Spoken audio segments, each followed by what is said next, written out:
ప్రియ శ్రోతలారా, ఈ రోజున మనం 18వ అధ్యాయం నుండి 2 రాజుల గ్రంథం వినబోతున్నాం.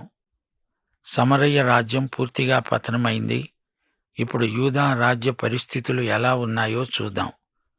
హిజ్కియా సన్హెరీబుతో యుద్ధానికి సిద్ధమయ్యాడు. హిజ్కియా రాజ్యానికి వచ్చినప్పుడు 25 ఏండ్లవాడు. ఇతడు 29 సంవత్సరాలు యెరూషలేమునందు ఏలాడు. ఇతని తల్లి పేరు అబీ. తన పితరుడైన దావీదు చేసినట్లు అతడు యెహోవా దృష్టికి పూర్ణముగా నీతిని అనుసరించాడు. ఉన్నత స్థలాలను కొట్టివేసి, విగ్రహాలను పగులగొట్టి, దేవతా స్తంభాలను పడగొట్టి, మోషే చేసిన ఇత్తడి సర్పమును చిన్నాభిన్నం చేశాడు. దానికి ఇశ్రాయేలు వారు నెహుష్టాను అనే పేరు పెట్టి దానికి ధూపం వేస్తూ వచ్చారు. అతడు ఇశ్రాయేలీయుల దేవుడైన యెహోవాయందు విశ్వాసముంచినవాడు. అతని తరువాత వచ్చిన యూదా రాజులలోనూ, అతని పూర్వీకులైన రాజులలోనూ అతనితో సమమైన వాడు ఒక్కడూ లేడు. అతడు యెహోవాను హత్తుకొని ఆయనను వెంబడించుటలో వెనుదీయక, ఆయన మోషేకు ఆజ్ఞాపించిన ఆజ్ఞలన్నిటినీ గైకొంటున్నాడు. కావున యెహోవా అతనికి తోడుగా ఉన్నాడు. అతడు వెళ్ళిన చోటనెల్లా జయం పొందాడు. అష్షూరు రాజు మీద తిరగబడ్డాడు. గాజా పట్టణం వరకు ఫిలిష్తీయులనందరినీ ఓడించాడు. హిజ్కియా మంచి రాజు, ఎన్నో సంస్కరణలు తెచ్చాడు. నెహుష్టాను పూజ జరగకుండా మోషే ఎత్తిన ఇత్తడి సర్పాన్ని విరగ్గొట్టేశాడు. ఇది హిజ్కియా భక్తి ప్రవర్తనను సూచిస్తుంది. నెహుష్టాను అనే మాటకు అర్థం ఇత్తడి విగ్రహం, చిన్న వస్తువు. హిజ్కియా వంటి మంచి రాజు ఎవరూ లేరని దేవుడే సాక్ష్యమిస్తున్నాడు. దేవుణ్ణి హత్తుకున్నాడు. దేవుని ఆజ్ఞలను ఎన్నడూ జవదాటలేదు. దేవుడతనికి తోడై ఉన్నాడు. ఈ మాట దావీదును గురించి మాత్రమే చెప్పబడింది. ఫిలిష్తీయులను పూర్తిగా ఓడించిన రాజు హిజ్కియా. 9వ వచనం. అష్షూరు రాజైన షల్మనేషరు షోమ్రోను పట్టణం మీదికి ముట్టడి వేశాడు. అతడు ఇశ్రాయేలు వారిని అష్షూరు దేశములోనికి తీసుకుపోయాడు. ఇశ్రాయేలు వారు తమ దేవుడైన యెహోవా సెలవిచ్చిన మాట వినక, ఆయన నిబంధనను, ఆయన సేవకుడైన మోషే ఆజ్ఞాపించిన దానికంతటికీ లోబడలేదు. అందుకే ఇలా జరిగింది. హిజ్కియాను గురించి 2 దినవృత్తాంతములలో కూడా చెప్పబడింది. హిజ్కియా తండ్రి ఆహాజు, అతడు చెడ్డవాడు. హిజ్కియా తల్లి చాలా మంచిది, భక్తిగల స్త్రీ. ఆమె పేరు అబీ. రాజ్యములో నుండి విగ్రహారాధనను తొలగించిన రాజు హిజ్కియా. మోషే ఆజ్ఞలను తూచా తప్పకుండా పాటించినవాడు. ఇతని పరిపాలనలో జాతికి ఉజ్జీవం వచ్చింది. ఈ సందర్భంలో అరణ్యంలో మోషే ఎత్తిన ఇత్తడి స్తంభాన్ని గురించి మరిన్ని విషయాలు తెలుసుకోవాలి. యోహాను సువార్త 3వ అధ్యాయం 14-15 వచనాలు. అరణ్యములో మోషే సర్పమును ఎలా ఎత్తాడో, అలాగే విశ్వసించే ప్రతివాడు నశించక ఆయన ద్వారా నిత్యజీవము పొందటానికి మనుష్య కుమారుడు ఎత్తబడాలి. ఇది చరిత్రలోని ఆధ్యాత్మిక పాఠం. సంఖ్యాకాండం 21వ అధ్యాయం 1-9 వచనం వరకు ప్రజలు ఈ పాఠాన్ని మరిచిపోయారు. ఆ ఇత్తడి స్తంభాన్ని మాత్రం భద్రంగా దేవాలయంలో పెట్టి ఉంచారు. ఇత్తడి సర్పం ఒక సంకేతం మాత్రమే. ఆ సంకేతాన్ని యేసు ప్రభువు నెరవేర్చాడు. సత్యాన్ని వదిలేసి సంకేతాన్ని ఆరాధించసాగారు. ఇది ఎంత అవివేకం! ఉద్యమాలను ఊరికే కొనసాగించినందువలన ప్రయోజనమేమీ లేదు. దేవుడు మరో ఉద్యమాన్ని వాడుకుంటాడు. కాని కేవలం కొందరి ఉద్యోగాలను పదిలపరచటం కోసం ఉద్యమాలను నడిపిస్తే అది నెహుష్టాను అనబడుతుంది. కొన్ని చోట్ల ప్రజలు పద్ధతులు మార్చుకోరు. ఒకే పద్ధతి తరతరాలకు వాడాలంటే కుదరదు, పద్ధతులు మార్చుకోవాలి. హిజ్కియాను గురించి 3 గ్రంథాలలో పేర్కొనబడింది. 2 రాజులు, 2 దినవృత్తాంతాలు, యెషయా గ్రంథం. హిజ్కియా ధైర్యం గల రాజు. ఇతని పర్యవేక్షణలో యూదా అష్షూరుకు తిరుగుబాటు చేసింది, ఫిలిష్తీయులను జయించింది. హిజ్కియా పరిపాలనలో 6వ సంవత్సరాన షల్మనేసరు వచ్చి సమరయను పూర్తిగా లోబరుచుకున్నాడు. ఉత్తర రాజ్యం ఓడిపోయింది. ఇప్పుడు యూదా రాజైన హిజ్కియా శత్రువును ఎదుర్కొనడానికి బలం పుంజుకున్నాడు. 13, 14 వచనాలు. రాజైన హిజ్కియా ఏలుబడిలో 14వ సంవత్సరమందు అష్షూరు రాజైన సన్హెరీబు యూదాదేశమందున్న ప్రాకారములు గల పట్టణములన్నిటి మీదికి వచ్చి వాటిని పట్టుకున్నాడు. యూదా రాజైన హిజ్కియా లాకీషు పట్టణమందున్న అష్షూరు రాజు వద్దకు దూతలను పంపి, నా వలన తప్పు వచ్చింది, నా వద్ద నుండి తిరిగి నీవు వెళ్ళిపోతే నా మీద నీవు మోపిన దానిని నేను భరిస్తానని వర్తమానము చేయగా, అష్షూరు రాజు యూదా రాజైన హిజ్కియాకు జుల్మానా విధించాడు. 600 మణుగుల వెండి, 60 మణుగుల బంగారం అతడు చెల్లించాలి. హిజ్కియా ఈ విషయంలో లొంగిపోయాడు. ఆ కాలమందు హిజ్కియా దేవాలయపు తలుపులకు ఉన్న బంగారాన్ని, తాను కట్టించిన స్తంభాలకు ఉన్న బంగారాన్ని తీయించి అష్షూరు రాజుకు ఇచ్చాడు. అంతటా అష్షూరు రాజు తర్తానును, రాబ్సారీన్సును, రబ్షాకేను లాకీషు పట్టణము నుండి యెరూషలేమునందున్న రాజైన హిజ్కియా మీదికి బహు గొప్ప సమూహముతో పంపాడు. వారు యెరూషలేము మీదికి వచ్చి చాకిరేవు మార్గమందున్న మెరక కొలను కాలువ వద్ద ప్రవేశించి నిలిచి రాజును పిలువనంపారు. సన్హెరీబు యెరూషలేమును బెదిరిస్తున్నాడు. 18, 19 వచనాలు. హిజ్కియా ఈజిప్టు నుండి సహాయం కోరుతున్నాడని రబ్షాకే ఎరిగినవాడై ఈజిప్టును ఎగతాళి చేస్తున్నాడు. ఈజిప్టు నీకేమీ సహాయం చెయ్యలేదు, అది ఒక రెల్లు అంటున్నాడు. హిజ్కియా చేస్తున్నదేమిటో రబ్షాకేకు అర్థం కాలేదు. అష్షూరు రాజు అనుకున్నాడు, హిజ్కియా యెహోవా బలిపీఠాలను పడగొడుతున్నాడు అని. గాని హిజ్కియా అన్యదేవతల బలిపీఠాలు పడగొట్టాడు. యూదులు యెరూషలేములోనే ఆరాధించాలి. హిజ్కియా చేసిన దానిని సన్హెరీబు అపార్థం చేసుకున్నాడు. రబ్షాకే మాటల్లో గర్వం ధ్వనిస్తోంది. యూదా వారిని అవమానిస్తూ మాట్లాడుతున్నాడు. 26వ వచనం. అప్పుడు ఎల్యాకీను, షబ్నా, యోవాహు అనేవారు అన్నారు, రబ్షాకే, చిత్తగించు. నీ దాసులమైన మాకు సిరియా భాష తెలుసు, అదే భాషలో మాట్లాడు. ప్రాకారం మీద ఉన్న ప్రజల వినికిడిలో యూదుల భాషలో మాట్లాడవద్దు. యూదులు యెరూషలేము గోడ మీద నిలిచి ఉన్నారు. వీరి మాటలు వారికి బాగా వినపడతాయి. అందుకే యూదా అధిపతులు అంటున్నారు, మాతో సిరియా భాషలో మాట్లాడు, మాకు ఆ భాష వచ్చుగదా. రబ్షాకే వీరి మాట పెడచెవిని పెట్టాడు. వారిని తిడుతున్నాడు, శపిస్తున్నాడు. 28, 29 వచనాలు. రబ్షాకే గొప్ప శబ్దముతో యూదా భాషలో అన్నాడు, మహారాజైన అష్షూరు రాజు సెలవిచ్చిన మాటలు వినండి. హిజ్కియా చేత మోసపోకండి. నా చేతిలో నుండి మిమ్మును విడిపించడానికి వానికి శక్తి చాలదు. హిజ్కియా ఏమి చెబుతున్నాడు? యెహోవాను బట్టి మిమ్మును నమ్మించాలని చూస్తున్నాడు. యెహోవా మనల్ని విడిపిస్తాడు, ఈ పట్టణం అష్షూరు రాజు చేతిలో చిక్కదు అంటున్నాడే. హిజ్కియా చెప్పిన మాట మీరు అంగీకరించవద్దు.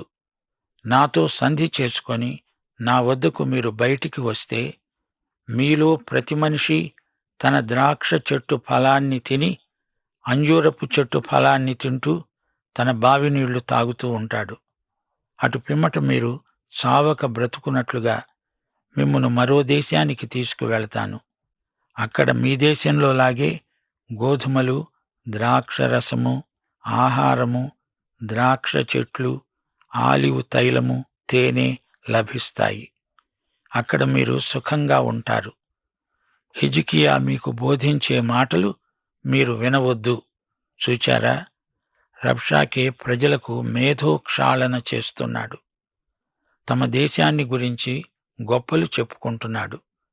లొంగిపోండి అని హితవు చెప్తున్నాడు. లేకపోతే నాశనమైపోతారు అంటున్నాడు. 33వ వచనం. ఆయా జనముల దేవతలలో ఏదైనా తన దేశాన్ని అష్షూరు రాజు చేతిలో నుంచి విడిపించిందా? హమాతు దేవతలు ఏమయ్యాయి? సెపర్వయీము దేవతలు ఏమయ్యాయి? హేనా, ఇవ్వా అనే దేవతలు ఏమయ్యాయి? షోమ్రోను దేశపు దేవత మా చేతిలో నుండి షోమ్రోనును విడిపించిందా? యెహోవా మా చేతిలో నుండి యెరూషలేమును విడిపిస్తాడు అనడానికి ఆయా దేశాల దేవతలలో ఏదైనా తన దేశాన్ని నా చేతిలో నుండి విడిపించినది కలదా?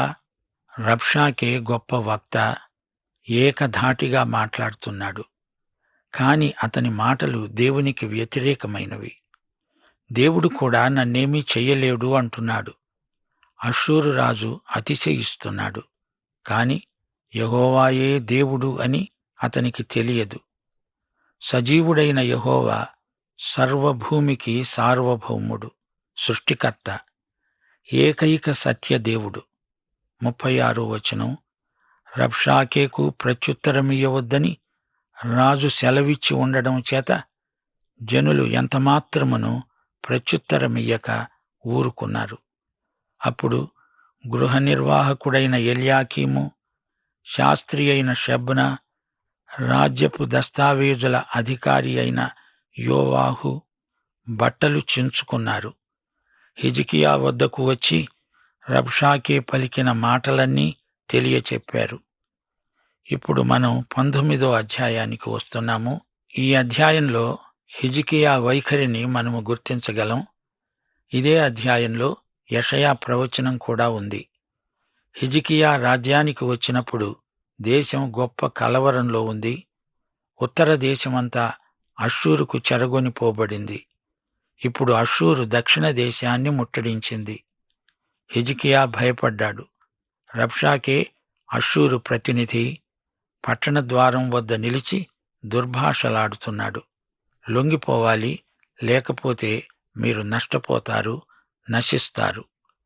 మీ దేవుడు మా బారి నుండి మిమ్మల్ని కాపాడలేడు అని రబ్షాకే బీరాలు పలుకుతున్నాడు. ఈ ఒత్తిడుల వలన హిజ్కియా భక్తి జీవితంలో గొప్ప ఉజ్జీవం వచ్చింది. ఇప్పుడు వివరాలు వినండి. హిజ్కియా తన బట్టలు చింపుకున్నాడు. గోనెపట్ట కట్టుకొని యెహోవా మందిరానికి వెళ్ళాడు. ఎల్యాకీము, షెబ్నా యాజకులలో పెద్దలు అక్కడ ఉన్నారు. వారిని హిజ్కియా యెషయా ప్రవక్త వద్దకు పంపించాడు. గోనెపట్టలు కట్టుకున్న వారై వారు యెషయా వద్దకు వచ్చి అన్నారు, హిజ్కియా మీకు మాట పంపుతున్నాడు. ఈ దినము శ్రమ, శిక్ష, దూషణ గల దినము. పిల్లలు పుట్టడానికి వచ్చారు కాని కనడానికి శక్తి చాలదు. రబ్షాకే పలికిన మాటలన్నీ దేవుడైన యెహోవా ఆలకించి అష్షూరు రాజును గద్దిస్తాడేమో, కాబట్టి నిలిచిన శేషం కోసమై నీవు హెచ్చుగా ప్రార్థన చెయ్యి. యెషయా వారితో అన్నాడు, మీ యజమానికి చెప్పండి, వెళ్ళండి. ఇది యెహోవా వాక్కు. రాజా, అష్షూరు రాజు పనివారు నన్ను దూషించగా ఆ మాటలు నీవు విన్నావు. భయపడవద్దు. అతనిలో ఒక ఆత్మను నేను పుట్టిస్తాను. అతడు వదంతి విని తన దేశానికి వెళ్ళిపోతాడు. తన దేశమందు కత్తి చేత అతడు కూలిపడేటట్లు చేస్తాను. హిజ్కియా బట్టలు చింపుకున్నాడు అనగా అతడు ఎంతో మనోవేదనతో ఉన్నాడు. అతడు దేవాలయానికి వెళ్ళాడు. మానసిక వేదన ఉన్నప్పుడు వెళ్ళదగిన స్థలం దేవాలయం. ఇక్కడ హిజ్కియా దేవుని వైపు చూస్తున్నాడు. దేశ నాయకుడు దేవుని వైపు చూడడం ఎంతో శ్రేయస్కరం. దేవుడే ఆలోచనకర్త.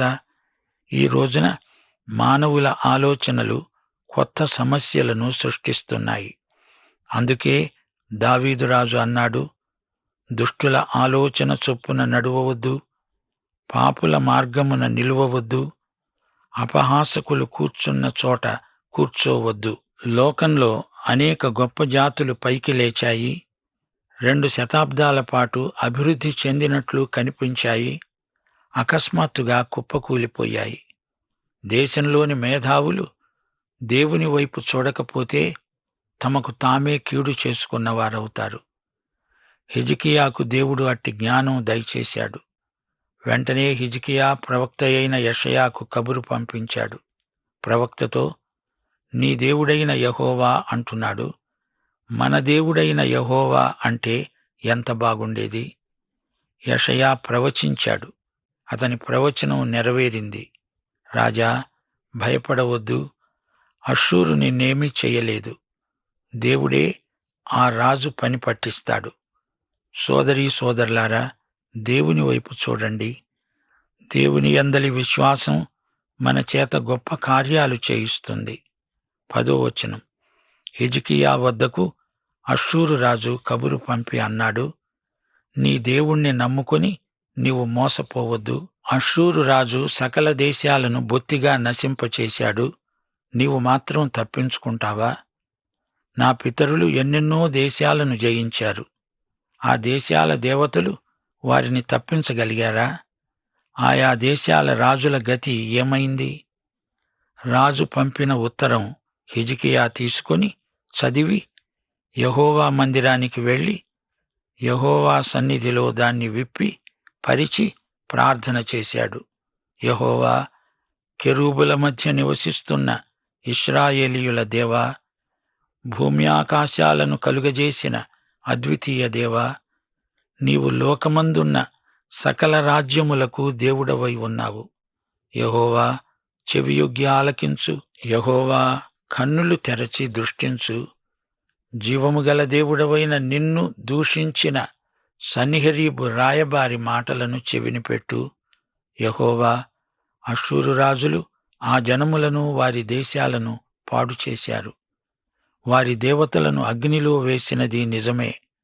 ఆ రాజ్యముల దేవతలు నిజమైన దేవుళ్ళు కాక మనుష్యుల చేత చేయబడిన కర్రలు రాళ్లే గనుక వారు వాటిని నిర్మూలం చేశారు.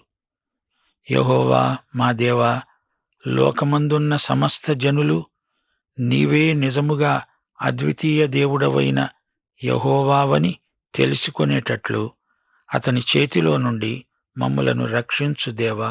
రబ్షాకే అష్షూరు రాజును రెచ్చగొట్టాడు. ఆ సమయంలో సన్హెరీబు లిబ్నా యుద్ధంలో ఉన్నాడు. వెంటనే యెరూషలేముకు రాలేకపోయాడు. అందుచేత హిజ్కియాకు ఉత్తరం పంపాడు. ఆ ఉత్తరంలోని సంగతులు హిజ్కియాను కలవరపరిచాయి. అయితే ఆ ఉత్తరాన్ని ప్రభువు పాదాల దగ్గర ఉంచాడు. మనక్కూడా అనేక చెడ్డ ఉత్తరాలు వస్తుంటాయి. అలాంటి ఉత్తరాలను ప్రభువు వద్ద తెరిచిపెట్టి ప్రార్థించాలి. హిజ్కియా అలాగే ప్రార్థన చేశాడు. దేవా, నా మనవి విను, నాకు సహాయం చెయ్యి. అష్షూరు రాజు దుర్మార్గుడు, ఎన్నో దేశాలను నాశనం చేశాడు. దేవుడే కాపాడాలి, గత్యంతరం లేదు. ఇతర దేవుళ్ళంటే వారి సంగతి వేరు. యెహోవా జీవంగలవాడు, సత్యవంతుడు. దేవుడు హిజ్కియా ప్రార్థనకు జవాబిచ్చాడు. యెషయా ప్రవచిస్తున్నాడు. యెహోవా వాక్కు, సీయోను కుమారి అయిన కన్యక నిన్ను దూషణ చేస్తున్నది, నిన్ను అపహాస్యం చేస్తున్నది. యెరూషలేము కుమారి నిన్ను చూచి తల ఊపుతున్నది. ఇశ్రాయేలీయుల పరిశుద్ధ దేవుణ్ణి తిరస్కరిస్తున్నావు.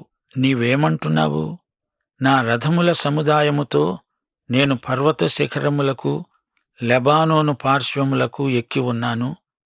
ఎత్తుగల దానిని, దేవదారు వృక్షములను, శ్రేష్టమైన సరళ వృక్షములను నరికివేసి ఉన్నాను. వాని దూరపు సరిహద్దులలో సత్రములలోకి, కర్మెలు ఫలవంతములైన క్షేత్రమైన అడవిలోకి ప్రవేశించి ఉన్నాను అంటున్నావా?